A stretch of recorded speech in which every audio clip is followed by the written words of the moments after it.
So something kind of cool that you can do with this hue rotate when you have your developer tools open is this little icon right here allows you to click on elements on the page and it will automatically select them in your dev tools. So if I click on my card, it brings me right to the CSS. And if I click inside of the hue rotate, I can then just hold my up and down arrow keys and I can like pan through these colors and be like, oh man, what color do I actually want? So it's kind of a nice way for you to like really find that like color rather than building the exact like one that looks like mix. Let's go with this green color. I think green will show up pretty well on that gray. So we're gonna do, nah, that's getting a little too yellow. Like 115. If I grab that red though, and I hue rotate it, so I could apply the same type of filter here. So I do a hue rotate and we used what, 115 degrees, I think is what we used. It's gonna essentially get to that exact same color. So that's kind of cool, right? Except that also hue rotated my little emoji, and I don't know that I love that. It's kind of a bummer, but it's essentially green. I may come in here and just be like 0, 255, and then same idea here. You can just hit that down arrow until you kind of get to the right color that you're looking for. I think those are pretty close to a match. So like 173. Now the one thing that you have to remember is if you change things over here in your dev tools, they don't actually change over here. So as soon as I refresh, it's like, no, it's all back to what it was, right? So that's just something to be aware of. Let's go 0. Let's go 0. Into that green color I like. And then we're going to change this to 115. Nice. Like it. Like it. Super cool. Okay. Now, let's talk about building out the bulk of our like logic for our game. So here in the console, again, what I want to do is say, cool, let's pick a random number between 1 and 10. So let's go ahead and declare a variable. We're going to say let hidden number equal, we'll just make it 8. Okay. So this is not going to be a fun game to start because I know what the number is, but eventually I won't. Okay. And here's kind of a good explanation as to why. In JavaScript, this symbol right here means minus because it's math, right? And so this is essentially trying to say, take the hidden and subtract the number, right? And it's like, this doesn't make any sense. So I can use hidden number or I can use the underscore, okay?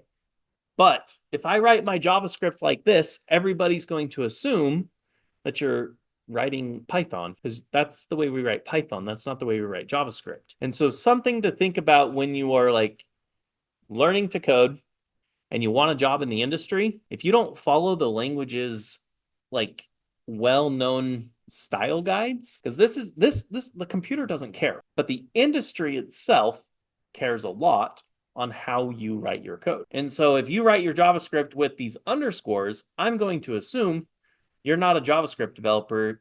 You're probably a Python developer who's pretending at JavaScript. And I need a JavaScript developer, right? And so it is something to be aware of. And so you do try to adhere to the norms of a particular language. There's other languages like C# where I would uppercase the first letter of every word, including the very first letter. Okay. This is called Pascal case or upper camel case. Camel because it looks like bumps as you're going, right? This here, this is called lower camel case, where you lowercase the very first letter of the first word. Hidden, let's do this. Secret number, 100%. So you uppercase each new word's first letter. And again, if I didn't do that, you'd look at this and you'd be like, what the heck is that word? Right? Like, I don't even know what you're trying to write there. It's purely for us as developers who have to manage and maintain the code. Because according to the computer, I could just call this X. Computer doesn't care. Okay. As a matter of fact, in the computer's memory, when it optimizes this code, it's going to use single letters for all of your variable substitution. So I'm going to use hidden number, and the computer's going to use like X or A or 1 or 2 or whatever. I'm sorry, it won't use numbers, but it will just use single letters for all of your variable substitutes. So that's kind of neat. That's a thing to be aware of. So in CSS land, when we do things like hello world. This type of casing, this is called kebab case, because imagine this is a word and this is a skewer that's going through all of the words. So that's kebab case. And then this, like I was showing you earlier with Python, that's hard to see because that's also yellow. Let's go back into JavaScript. If I did something like hidden number, this is called snake case because snakes slither on their bellies. So that's what that is. And I didn't come up with that. That's, it's been around for a very long time. So my hidden number is 8. Guys, we know the hidden number is 8. Now, what I want to do is write a function. Okay. And do we remember from yesterday, when we write functions, we're defining essentially a set of instructions for the computer to know about, but we're not asking it to actually do anything with that set of instructions until later. So if I write the word function, we're going to say, oh no, turn off Copilot, sorry. Disable completions. We're going to call this guess number. Okay. When I say guess number, okay, what I want to do is I want to be able to say, you are the user, you're going to type in a number, and I'm going to tell you whether it's high or it's low. Or if it's the correct number, I'm going to say, that's the correct number. But if I want to ask the user what is their number that they want to guess, okay, there's a couple of different ways I can do this, and we're going to start in a very like 1985 approach for doing this. So it's old, okay? You don't see this on many browsers anymore unless you're on a .gov, in which case you'll see it. But what I'm going to do is I'm going to say, let's let the user's guess equal a prompt, okay? And a prompt allows me to put in a message right here that is like, what is your guess? Okay. And so as we look at this, okay, if I come over here, I can say guess number and put parentheses on it. And what this is going to do, notice down here, I'm not rewriting the word function, okay? And I also don't have the curly braces over on this side. This over here, this is called function declaration. Okay, meaning I'm simply defining.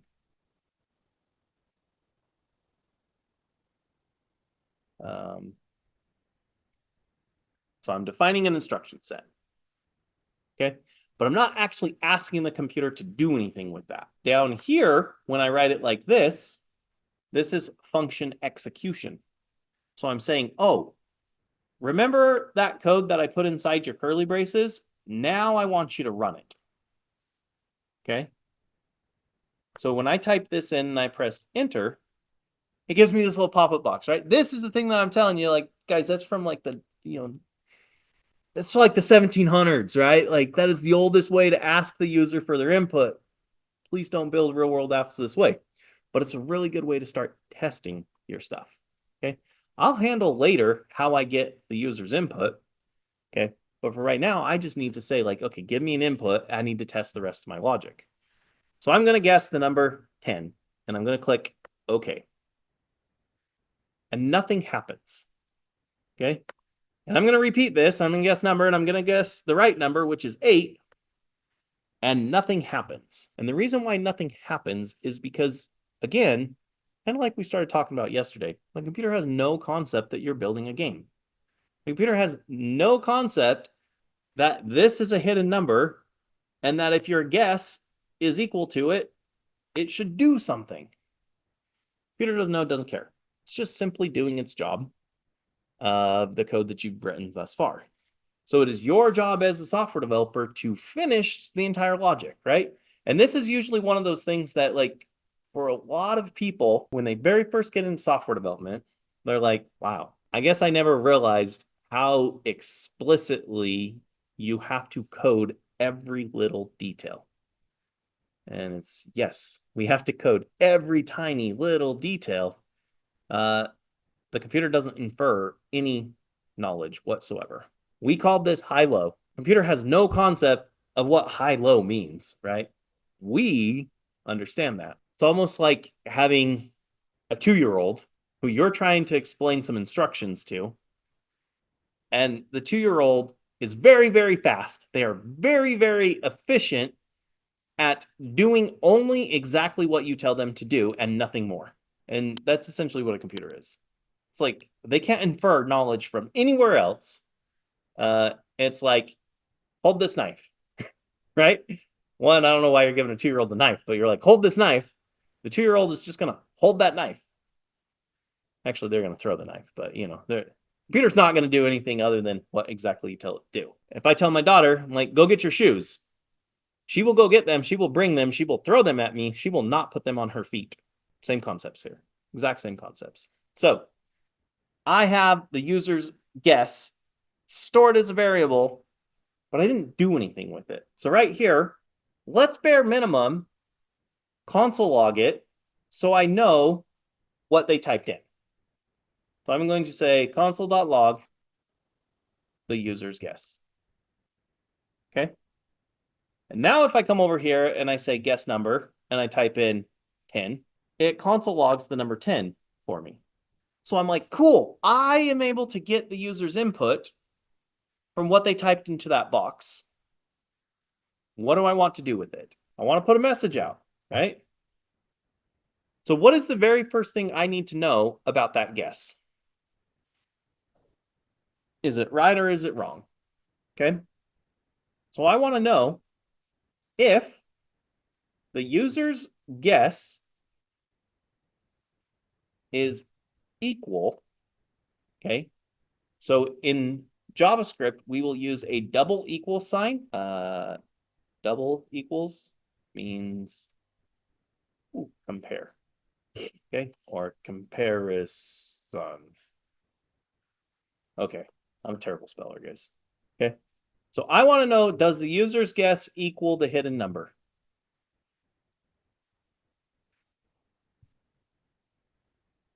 Okay. Oh, just leave me alone, dude. I don't want to be that explicit.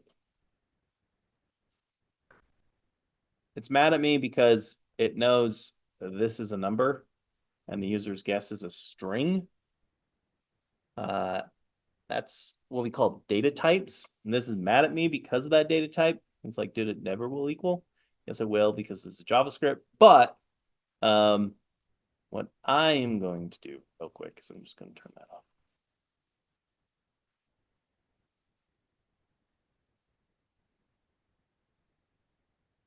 Okay, cool.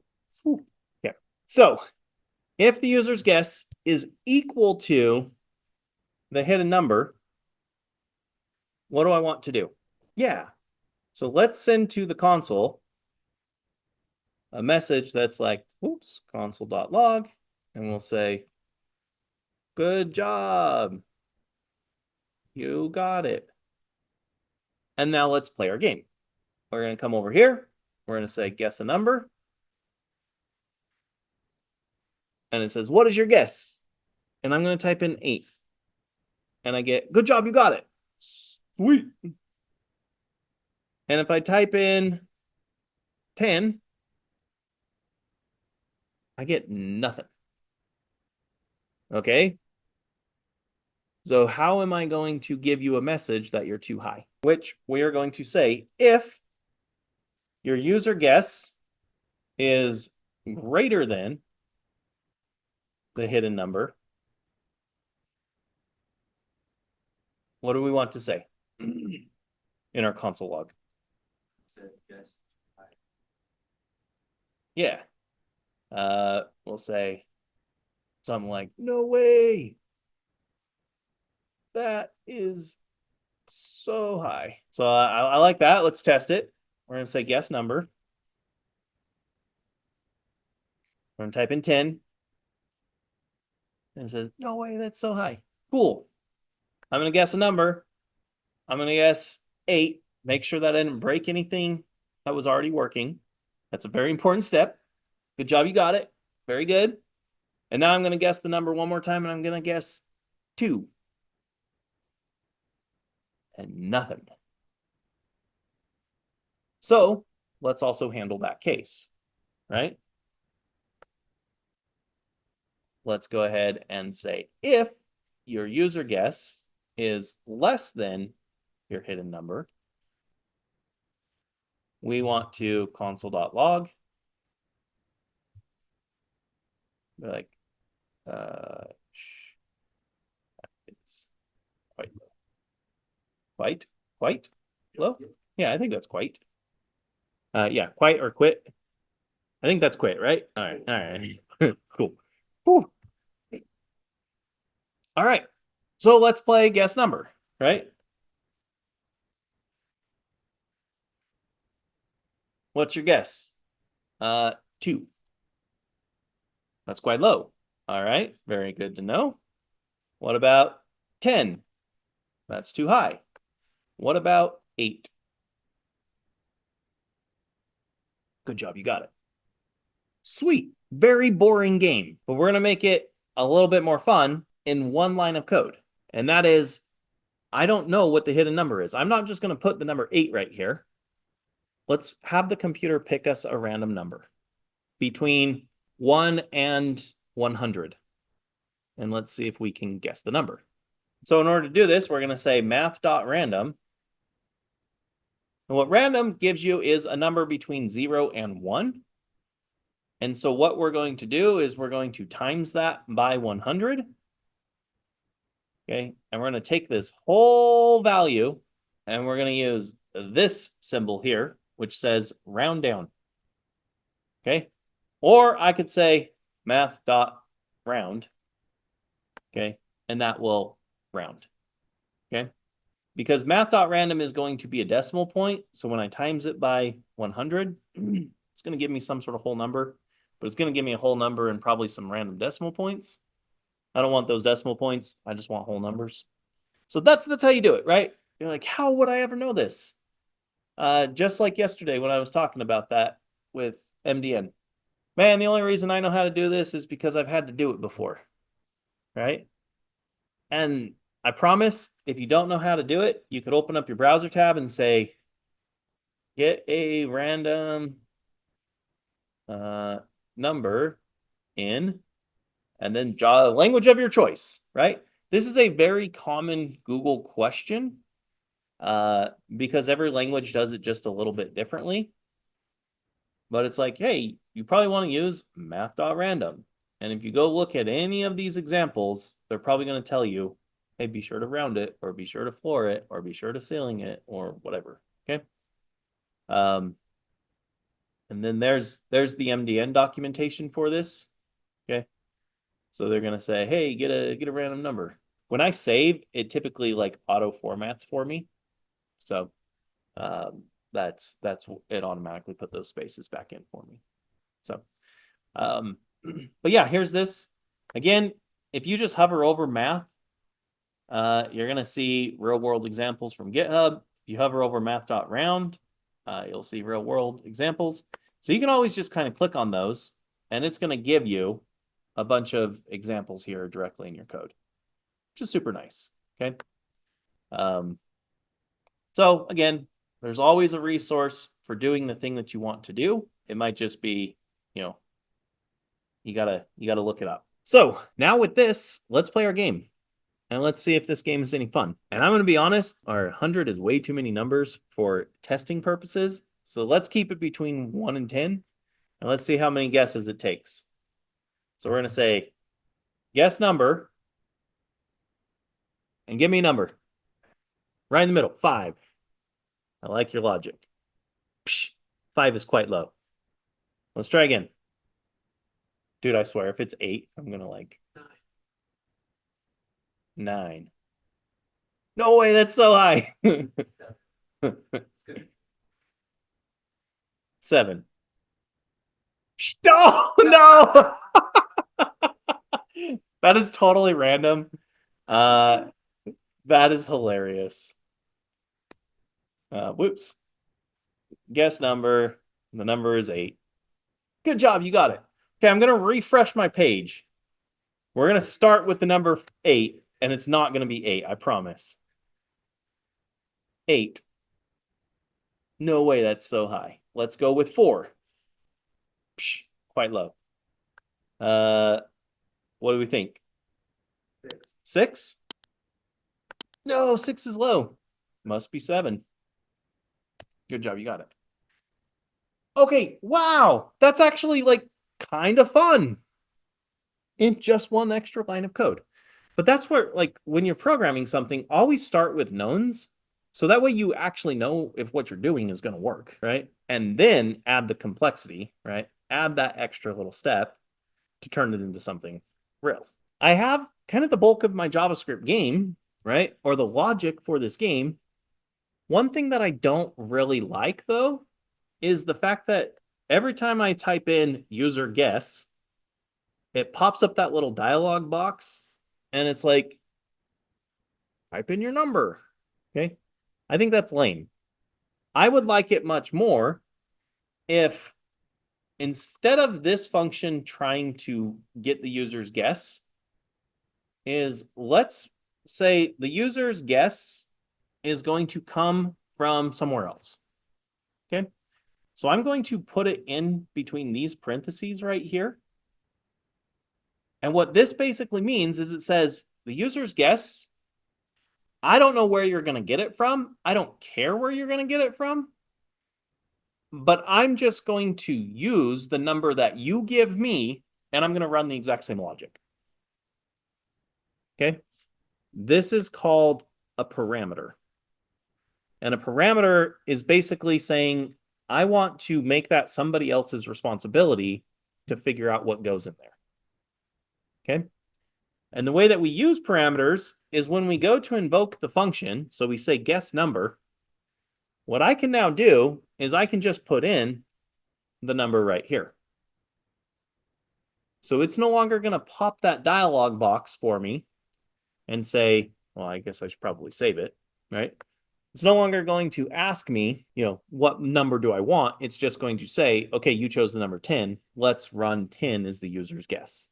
That piece that I just did right there makes it way better to program, gives us a much better experience, but is also one of the things that students tend to struggle learning the most is understanding parameters. And a parameter, the thing that I want you to just remember about this parameter is, according to this function, it doesn't care where the user guess came from. It just needs it to do its job. So now all of a sudden, it's just somebody else's responsibility to figure out, how did I get the user's input? Right now in the console, I can just type this in, okay, and that's going to work for me. So 10 is way too high. Let's go to 4. 4 is so high. Dang, dude. Let's go to 2. Good job, we got it. All right. What I really like about that is that's a better experience for me. I can just change the number that's going between those two parentheses, and it just works. That's really cool, and that's going to set us up perfectly for writing our very first button. Let's go ahead and open up our index.html. And right here where I say buttons, let's go ahead and write a button. Okay. And my button is going to be the number 10. Okay. Now this is kind of hard to see. Let's do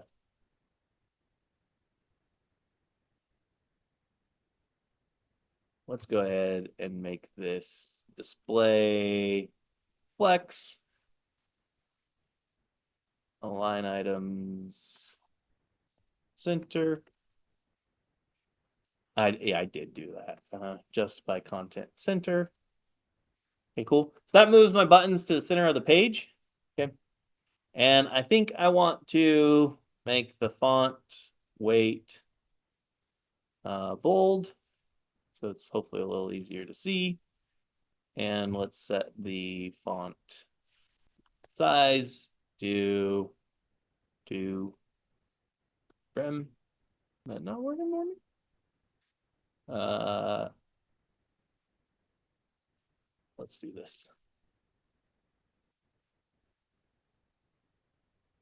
Okay, cool. A little easier to see.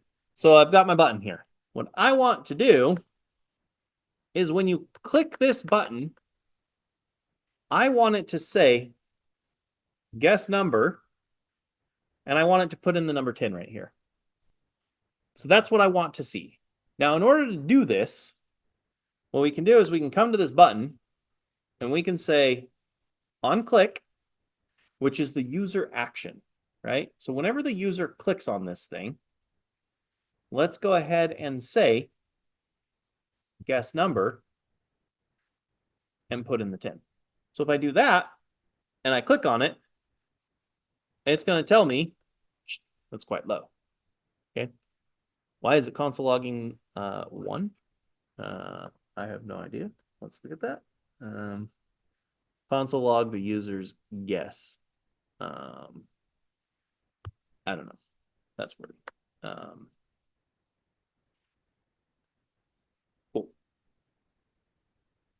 So 10's too high. All right. I think this live server might give you some weird stuff with it, but yeah. So that works for 10, but the problem now is I can only guess the number 10. If I'm a user, this is how I browse the internet. I don't have those dev tools open. I mean, have you guys ever opened the developer tools outside of maybe yesterday in your life as a standard user? Probably not. So 1, you're never going to see messages that show up in the console. And 2, you now only have a single button to choose from, which is kind of lame. Okay. So let's go ahead and write another button. Woo! And we're going to put in the number 9. And we're going to say on click, guess number 9. So if I click 10, maybe I got it, maybe I didn't get it. If I click 9, maybe I got it, maybe I didn't get it. Let's open up our dev tools again. Both of those numbers are too high right now. Okay, so this is not going to be the most fun because I'm going to have to hand code 10 buttons right now, which, what in the world are you doing? If I do this, I can very quickly get a bunch of buttons, and then I can go 1, 2, 3, 4, 5, 6, 7, almost. So I hit Shift Alt down, and it just duplicates the line, which is super nice. Okay, but now I also need to do 8, 9. I'm sorry, I was counting up. 8, 7, 6, 5, 4, 3, 2, 1. So if I click 1, 1's low. 5. Whoa, this 5 is so high. 3 is quite low. Number must be 4. Good job, I got it. Sick, right? Guys, we've essentially built the bulk of the game at this point. Okay. Now we're going to put some optimizations in here because at some point I want to be able to guess between 1 and 100. And I don't want to have to build 100 buttons manually because that was a little bit painful, right? Okay. Another thing that I think I'd like to be able to do is when you click on a number, if it's high, let's go ahead and cross that number out and we'll cross out all of the other numbers that are too high. Okay. And if that number is low, we'll cross out all of the numbers that are low. Okay. Which means we're going to have to use a little bit more fancy JavaScript. Okay. We're going to want to make sure that we know how to use JavaScript to put the buttons on the page. And we want JavaScript to be able to adjust all the buttons on the page. Now, before we take that step, because that step's actually going to be harder, I want to get my messages showing up for my user because the game is still playable at this point. If I don't have my dev tools open, the thing that's missing is telling the user what I'm writing to the console. So how do I go from JavaScript and instead of writing my messages to the console, I want to write them to the page? That's the very first thing that I need to figure out how to do. And so this spot right here where all the different messages show up, I want this to be like too high, right? And then I want it to say like too low. Okay. And it would probably be good if this put in like 5 is too high. I don't know. Two also too high. 5 is high. Okay. 3 is low. Okay. And let's style up these messages just a little bit so they look a little fancier. But if I can put this type of message out to my screen, then I have essentially a completed game. And then if I need to go to lunch or something of that nature, I'm at least done with like phase 1. Yeah, the card doesn't flip. It's not the greatest UI. It's not the easiest to tell like something was too high or too low. But the game will still be fully functional if I can just get what I'm writing already to the console to the page. Okay. Now, the way that we're going to do this, okay, is we're going to target this container right here, my messages. And in order to target a container or a division from JavaScript, the easiest thing that we can do is we can give this division an ID. And we can use that ID in order to find the element from JavaScript and then change the content of it. So this is going to be called my output. Now, in JavaScript land, what we are going to do is we're just going to write another function. We're going to say function, and we're going to say write to output. And what we want to do here is we want to use JavaScript to go to the page and to find the right container. Okay, that container has a name now according to JavaScript. Remember, this is for CSS, this is for JavaScript. Okay, so messages, right? Output. It's helpful when you call them the same thing, which I may end up doing here. So when we go to style this, I'm like, hey, I want to style my output. But what I'm now going to do is I'm going to say document.get element by ID. Okay, the document is the thing that the user sees. Okay, we call it the DOM for short, the document object model. That's what that stands for. What I want to do is I want to say, hey, go get this element by its ID. Well, what is the name of the ID? What I'm going to do is I'm going to put parentheses on here, and I'm going to put quotes in here, and I'm going to say output. Okay? And what that does is that says, go to the page, go get that element off of the page, and what I want to do is I want to change something about it. There's a lot of different options here. Like I put in a period, and then this big list popped up. And guys, I can hit down for a very, very long time. These are all of the things that are available to me that I can do to that output element. I can change the style, right? I could move it around the page. I could change its XY positioning. I could do all sorts of stuff to it. But what I really want to do is I want to change, well, to start, let's just change its text content to equal the message. Now right here, I just wrote the word message.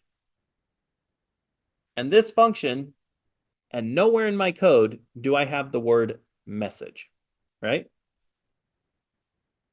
And so what that will mean is if I come over here into my code and I say write to output and I invoke it, I'm going to get an error. And that error is like, dude, I don't know what the heck message is.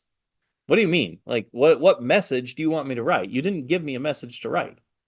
Like, oh, yeah, duh, my bad.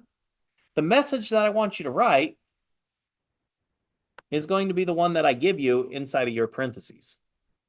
Okay? So again, I'm going to use another parameter here. I'm going to say, this is the message that I want you to write.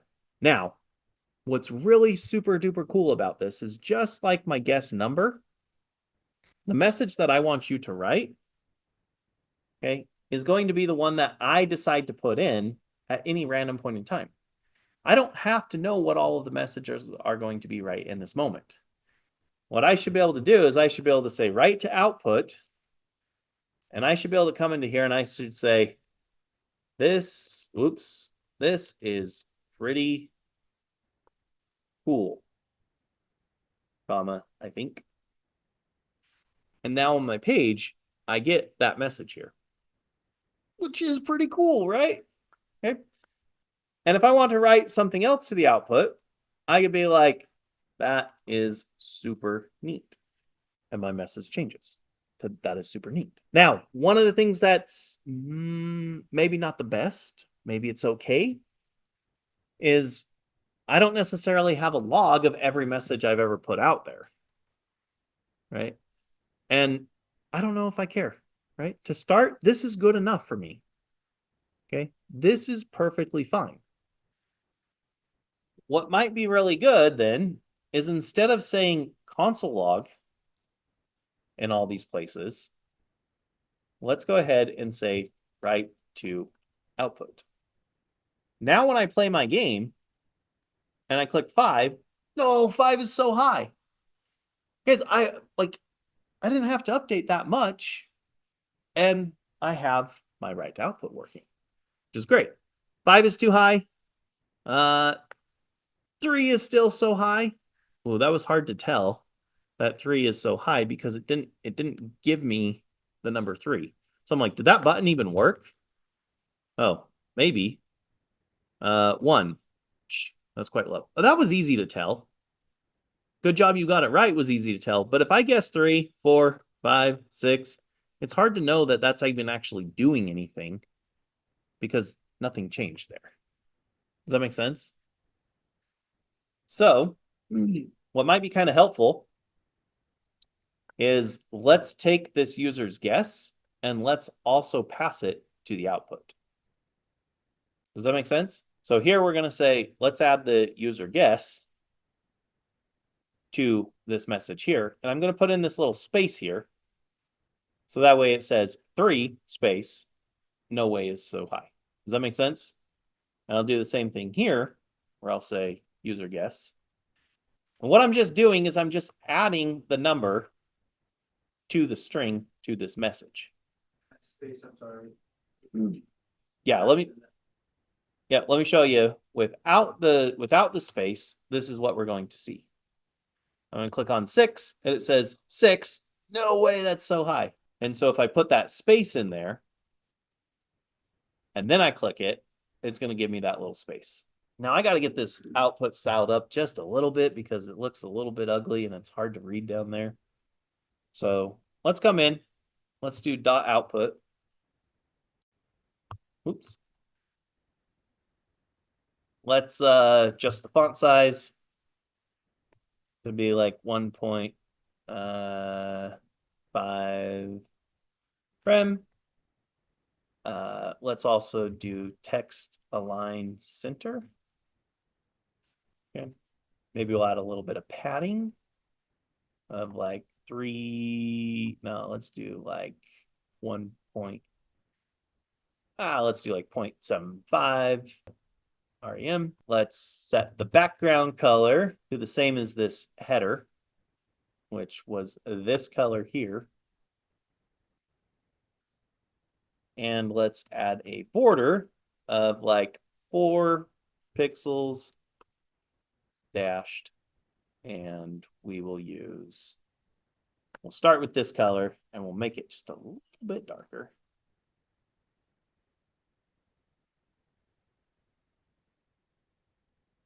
Cool. I like that. Let's also set our max width for our output to like 80%. And we'll use our margins, 0 and auto, to move to the center of the screen. Okay. So again, some fancy CSS stuff. Okay. Maybe I want like 2 rem. Totally fine. Yep. So if I turn the padding off, and let's get rid of this guy here. Okay. Notice how that output window has like no height, right? If I type in hello, notice the text is like right next to there's like no spacing inside the output window, right? No, you're totally fine. That's a good thing to call out. And then when I turn the padding on, it adds that extra little spacing around it. So I kind of like that. I think that looks pretty good. Might even be good. Bump that all the way up to like 1 rem. Call it good. Okay. I probably also want it to be, whatever the width of all these buttons are, and I can make my UI a little bit better. But right now, let's start this off by saying hello. Guess my number. Or we'll say, can you guess my number?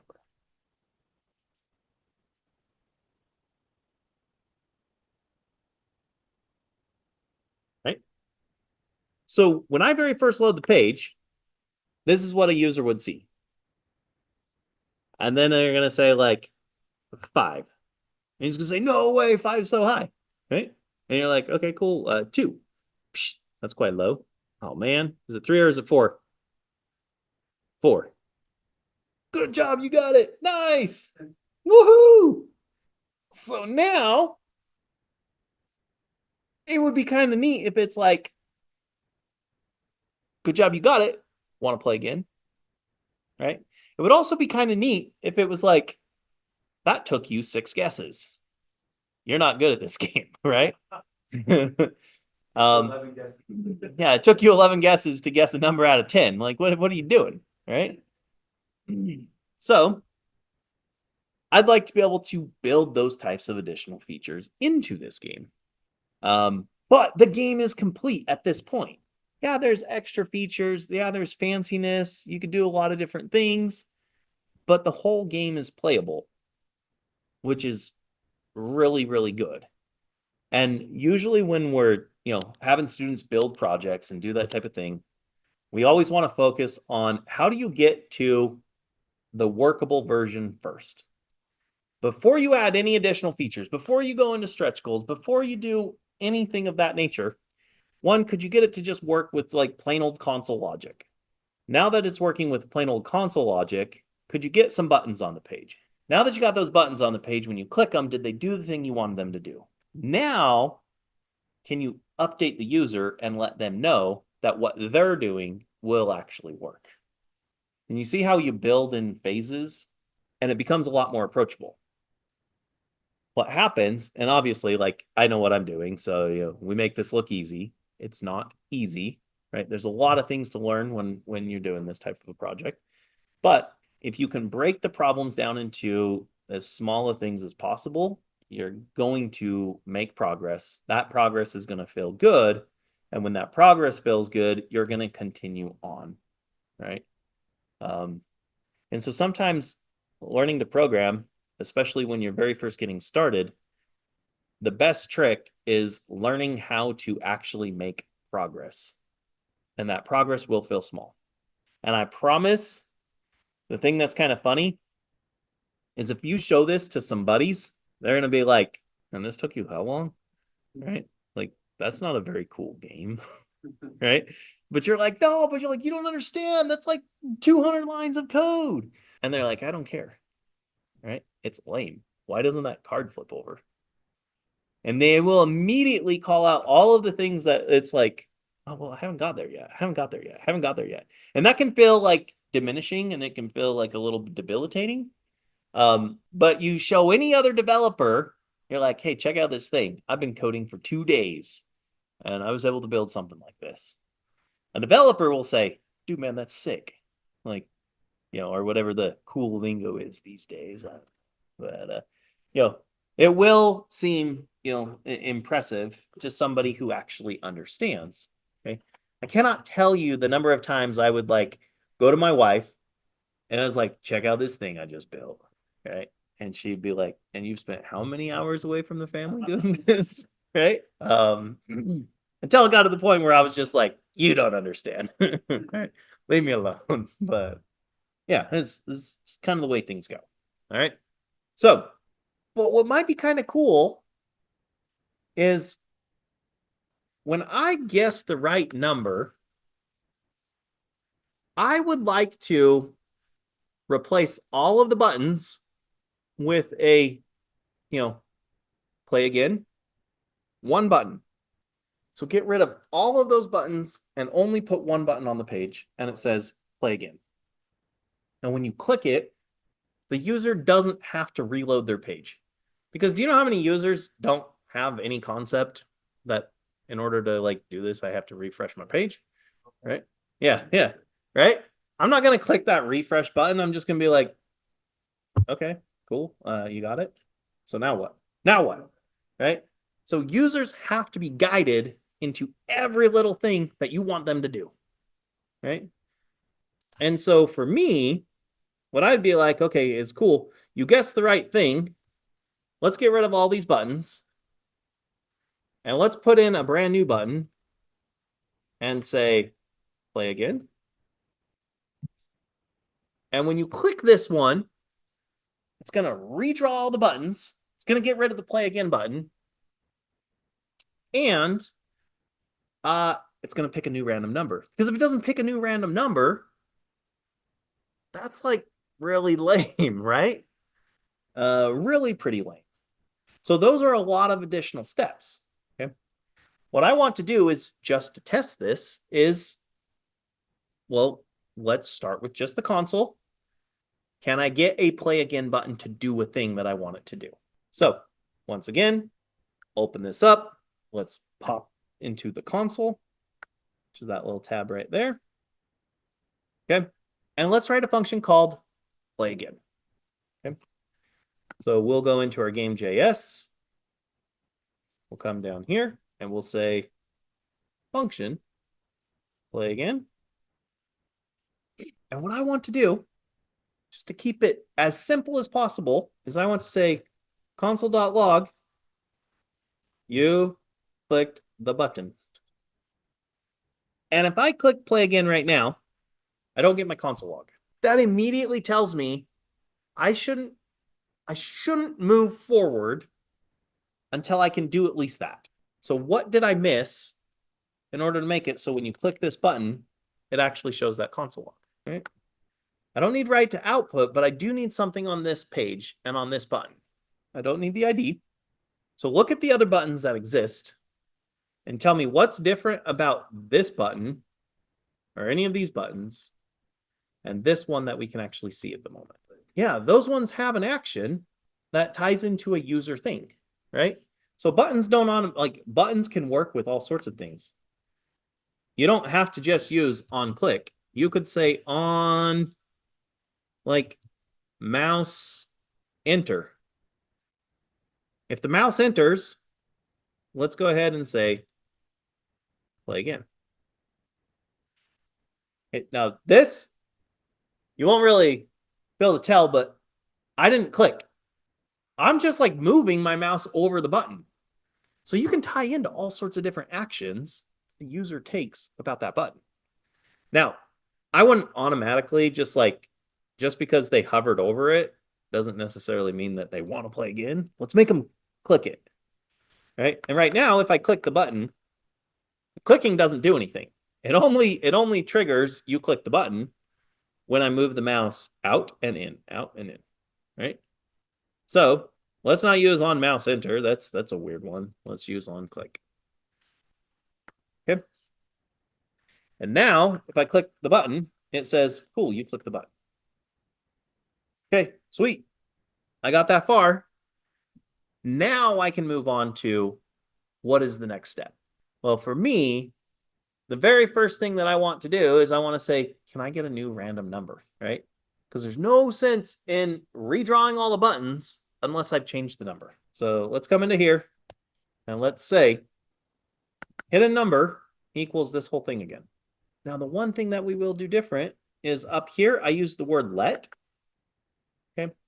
And down here, if I try to use the word let, hidden number equals something new, it's going to be a brand new hidden number. It's not going to change the one here that the game is using, which can be super duper confusing. And if I don't write the word let, it's going to change the one that the game uses.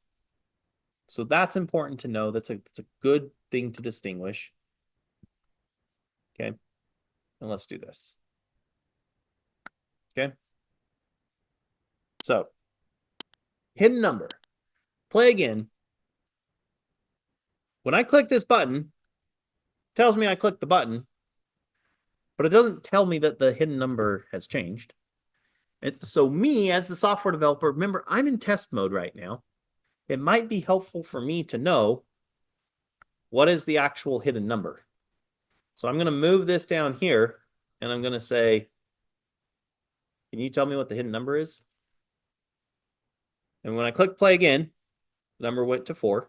Click play again, number went to 8. Click play again, 5, 4, 10, 6. So this is cool. This is good. This tells me every single time I click the number, the hidden number does change. So that logic works. Okay. So now I have to say, how do I change those buttons, right? How do I get the right buttons to show up? How do I make it so the play again button shows up when the game is over, right? Those are a lot of those like extra little steps that I think we'll tackle right after a short little break here. But if I just want to see the game working in a not great format, let's put all my buttons back in. Okay. So now I have all the buttons. I can guess 6. 6 is quite low. So let's guess 9. 9, I got it. Cool. Let's click play again.